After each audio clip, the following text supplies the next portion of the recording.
In today's video, I'm going to teach you how to use the Webflow API as part of our full 2025 guide.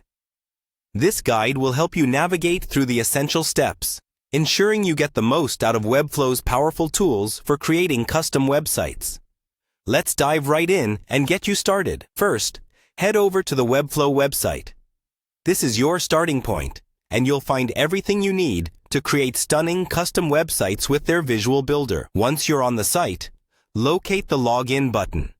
You'll typically find this in the upper right corner of the homepage. Click on it and enter your credentials to access your account. Having access to your personal or workspace account is crucial for making use of the API, as many functionalities you'll need are available only to logged-in users. Now that you're logged in, the next step is to navigate to your Webflow dashboard. The dashboard acts as your main control center, offering easy access to all your projects, their settings, and various development tools.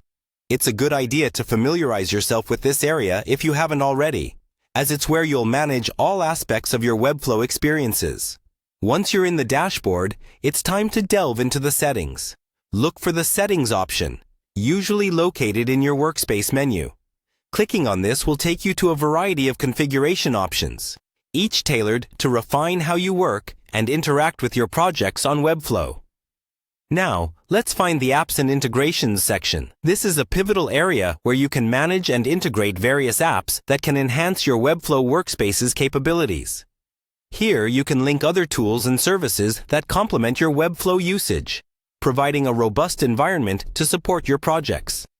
The next step is to click on Develop. This section is particularly important for developers, as it provides tools and guidelines for creating custom applications and extensions using Webflow's API. If you're looking to build something unique or integrate third-party solutions deeply with Webflow, this is the place to be. Finally, it's time to put it all together and click on Create an App. This is where the magic happens. Here, you'll start building your application, using the Webflow API to access and manipulate your data structures, ensuring your web projects are as dynamic and innovative as possible. By the end of this guide, you should have a clear path forward for using the Webflow API effectively. Remember, each step is vital to harnessing the full potential of Webflow's capabilities. Thank you for joining me today, and I hope this guide has been helpful in getting you started with Webflow's API. Happy developing!